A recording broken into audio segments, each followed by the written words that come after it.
My name is Stephen Popper. I'm a member of the Faculty of Excellence at Tecnológico de Monterrey, and I am a distinguished university professor of decision sciences in the Escuela de Gobierno y Transformación Pública. We are a school of public policy and government, and we recognize that there's a problem in the world today, that there is a systemic crisis of democratic institutions around the globe, whether you look to the United States, Mexico, Europe, India. These institutions are in crisis because they're facing challenges that designers of these institutions never imagined. And in addition, there is something of a growth industry in many countries to make democracy seem weak, stupid, and ineffective. The reason for this is that there are two processes of diffusion that have gone on. One is that once upon a time, governments had large control over information. And governments could say, if you knew what we knew, you would understand our policies better. But now, because so much information is out there, we now know a lot of what governments know. So the governments are no longer the single source of authoritative expertise on the problems that we face. Alternative centers have developed, people with knowledge, people who are able to use modern means of communication to create new constituencies, new stakeholders, and therefore we need more seats at the table. And this is a good thing, but it makes our decision-making more difficult. So that's the diffusion of authority. There's also a diffusion of responsibility, which is to say that it used to be that the problems that we faced we could assign to the Secretariat of Education or the Secretariat of Transportation or the Ministry of Finance. But now so many of the problems that we face cut across all of these stovepipes that we have used to create our government structures, and they're challenged. Who is responsible ultimately? Who is it who needs to take charge? So the work that I do is really focused on the problem of finding the new ways we need to have the discussions, to have the deliberation over public policy that will allow us to better meet these challenges.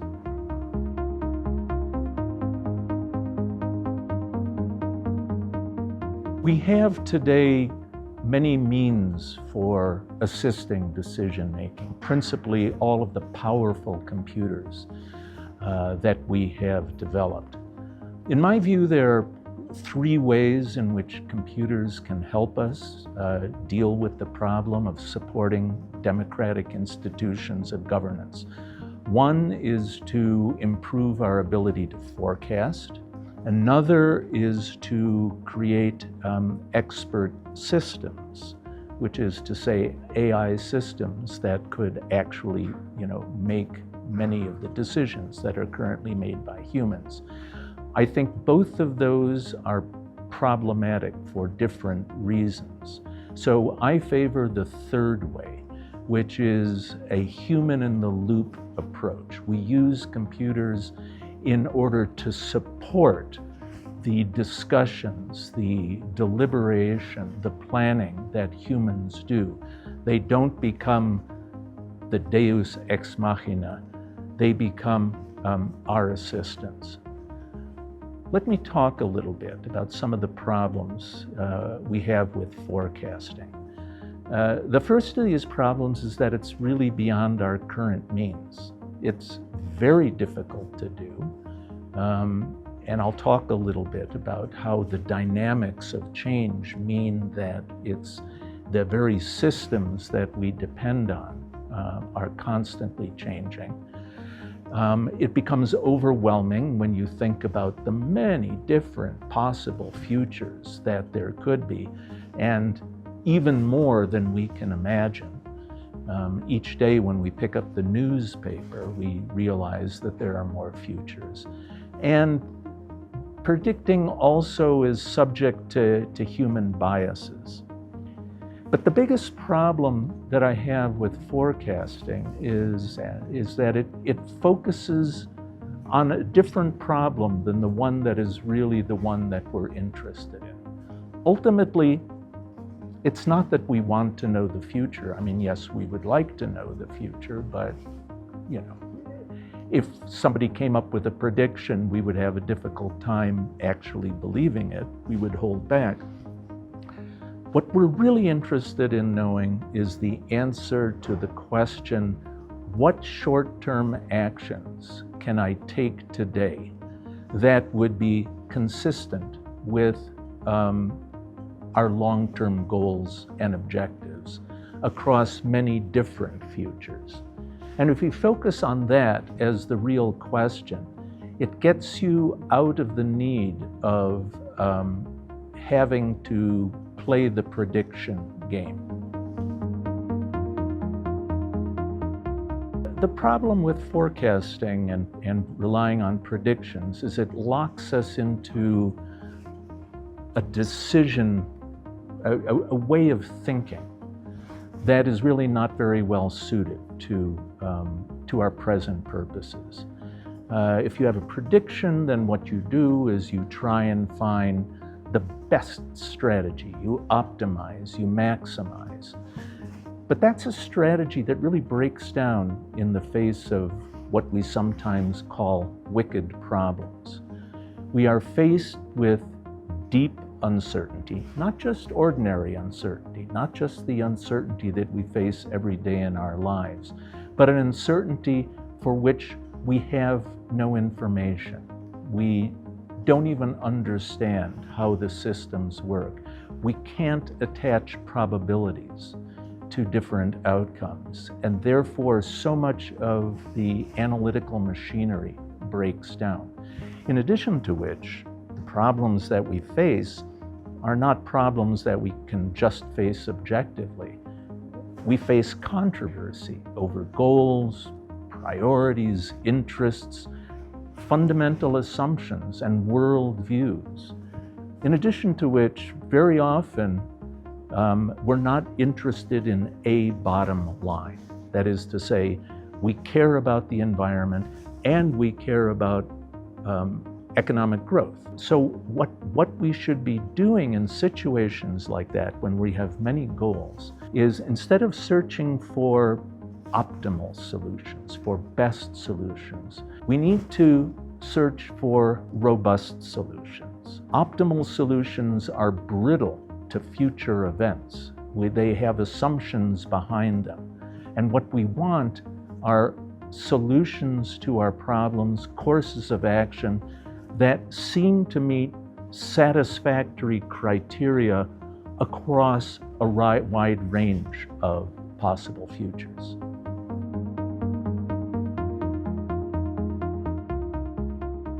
So the difficulty isn't just that it's hard to forecast and make predictions. Part of the problem is what we do with those predictions. And usually what happens if we have a prediction is that we try and think about what is the best thing we can do based upon that forecast, that prediction. It's a strategy of optimization, of maximization.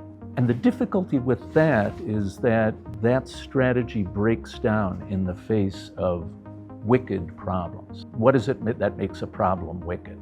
Well, there are at least a couple of things. One is that we face in many cases not just uncertainty, the sort of uncertainty that we deal with every day in our lives. And in part, when we come to analyze things, we use probabilities to try and understand risk. But deep uncertainty, where we lack fundamental data, we lack a fundamental understanding of underlying dynamics. We lack the probabilities. And the second difficulty with giving rise to wicked problems is that we face controversy. We have controversy, we have fights about our goals, our priorities, our interests. Different people in different groups have different assumptions, different worldviews. And what makes this even more difficult is that it's not like operating a business where there's a bottom line. When it comes to government, when it comes to the public, there are many bottom lines. And we need to be interested in all of them. We need to be interested in improving the environment and preserving it, as well as the economy and economic growth. And sometimes that comes into conflict. So if you look for optimal or best solutions, they really rest on assumptions. And if those assumptions prove wrong, those solutions can break down. So instead, the goal should be to look for robust solutions, robust strategies, robust plans that are designed to meet satisfactory criteria across a wide range of our interests, but also across a wide range of possible futures. Let's talk about deep uncertainty. The definition is really rather simple. It's a situation in which we do not know, or we cannot agree on, what the likelihood of future values of important factors might be. So call that parametric uncertainty. It's also the condition where we do not know, or we cannot agree on what the true model is of how cause and effect occurs, how things happen in the world, how if we pull a certain lever, we will expect to see a specific outcome. Call that structural uncertainty. Increasingly a problem in the world today, because it used to be that we could operate on rules of thumb based on past experience. But when the dynamic of change accelerates, when these systems keep changing, it becomes a fundamental problem. And then the third part is what I would call deep controversy, which is not technical, which is not objective, but it is subjective. We do not agree on how we should assign priorities between economic growth and environmental health. And we care about different normative outcomes. If we were looking at a particular future state of the world, some of us would say that's a good outcome, others would say that's a bad outcome. We're a school of public policy and public policy analysis. And this means that there's a unique problem that we need to be aware of. And that is, we're talking about communication and differences in language across two different cultures. Those of us who are researchers and analysts come out of an analytical culture. That culture is numerate. We know math and we talk in math terms. It's reductive in the sense that we like to go down to the lowest level and understand that level. One of these is the analytical culture, which is numerate, which means that we think in terms of math. It's reductive in the sense that we like to kind of look at things at the lowest level. And it's systematic in the way that we would like to proceed in a way that is rigorous and well-defined. And the biggest distinguishing characteristic is the logic that we use is a deductive logic, looking at the facts and then deducing the answer. The policy community is different. It's not a numerate culture, it's a narrative-based culture. People tell stories to each other, and the better the story, the more likely that side will win. It's very detail-oriented, and it's very nuanced, as opposed to looking for general universal laws. It's messy, and the principal logic that is used is an inductive logic. You tell what if stories. What if we did this? What would happen? What if we did this and they did that? Again, it's a culture where storytelling and narrative becomes an understanding. And there is a wall of misunderstanding between these two cultures. The thing that makes it difficult for us as policy researchers, as policy analysts, is that it's our job to speak and deliver product that will directly feed into the policy deliberation. All too often, we will do a study, we will come up with results that are great for putting in an academic journal, and we leave to the planners and decision makers the hard part of trying to figure out what does this mean for the question that they are wrestling with? What does this mean for the problems that cause them to wake up at 2 o'clock in the morning wondering what to do?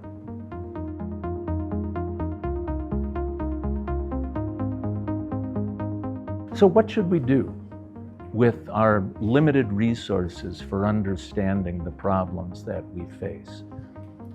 One of the things to do is to shift away from the project of trying to decide which currently unknowable assumptions are the right assumptions.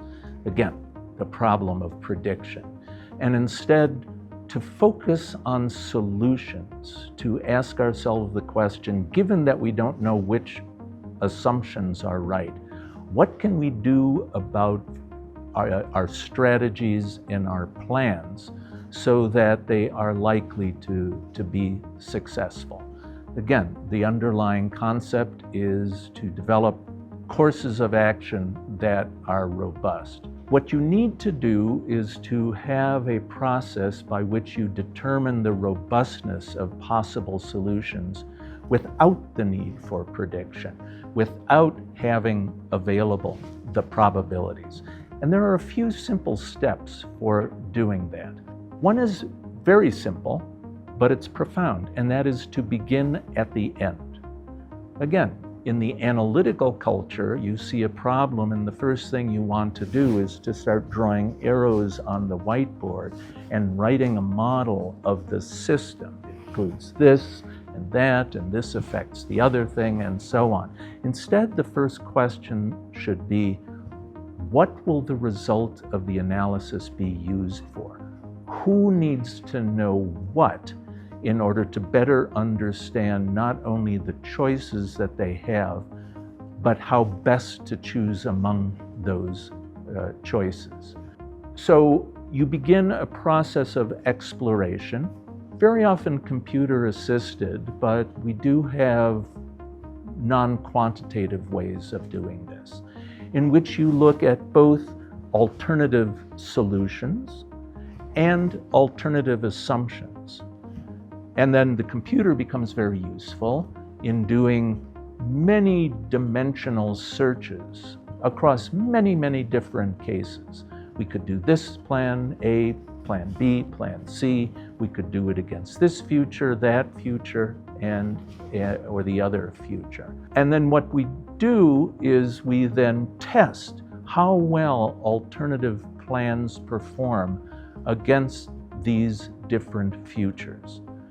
Again, computer is very useful for this. If you've got 10,000, 100,000, a million different combinations, we can use the computers to help us understand what are the conditions. Given all these uncertainties, what are the few things that really determine whether a plan is going to be successful or unsuccessful? And from that, we can begin to develop problem-specific rules to be adaptive and how we support the development of plans and their implementation. Robust plan has 3 elements. It has a list of short-term actions that we agree are relatively risk-free. It has a set of decision points, data that we're going to look at, who will let us understand what world we are heading into. And then it has a series of medium or long-term actions that we will choose to implement depending on those indicators, those signposts, those data that we are looking for, and that will tell us how the world is unfolding. And probably the last important element of a robust plan and the type of analysis that helps us develop robust plans is that we don't characterize uncertainties in terms of probabilities, which we don't have. And by the way, unless you are fairly well trained in statistics, people really don't understand very well. Instead, we characterize uncertainties by the effects that they might have on our choices and our success in implementing those choices. So the question that we really are addressing is, what would I need to believe will be true in order for me to recommend Plan A over Plan B? That's the essential question. And that's not a question of prediction, it's a question of being able to look across a wide range of different assumptions and uncertainties to come up with a strong answer to that question.